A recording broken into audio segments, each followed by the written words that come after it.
hieroglyphs were referred to as the words of the god. How were these scripts connected to divine authority and royal power? Can you touch on the social and religious role of Egyptian hieroglyphs?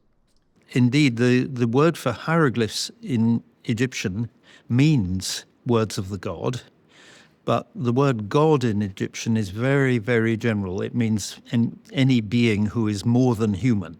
So you have to understand that in a broad way. That refers to hieroglyphs. Now, hieroglyphs are what we will see when we're looking at the images, and hieroglyphs are the minority writing system of ancient times.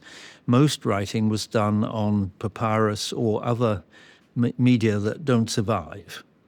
And so the other scripts are called, have various names, notably hieratic, which is the normal writing in ink on other media, and then demotic is a later development from hieratic. But I will limit it to that.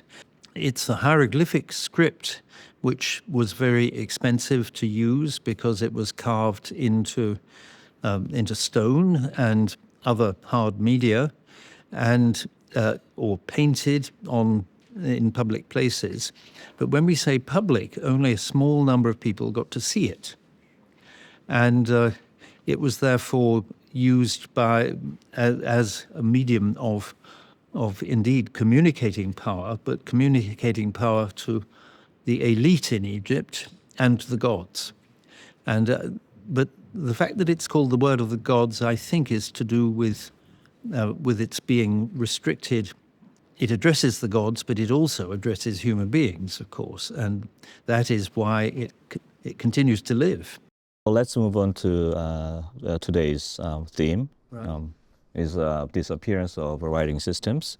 Egyptian temples were not only religious centers, but also repositories of knowledge and writing. What happened to this temple-based scribal culture in the course of time? Well, that's a very big question. Yes, it is.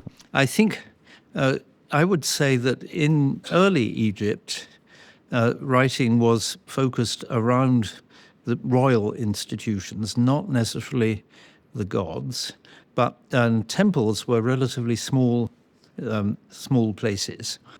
That is how writing was developed and transmitted, was among the elite. In older Egyptology and in parallel with other subjects, people thought that writing was invented for administration. But that's probably only part of the story and probably not the main part in Egypt. So undoubtedly, communicating power and communicating among the elite and with the gods is vital, and important developments come through the gods.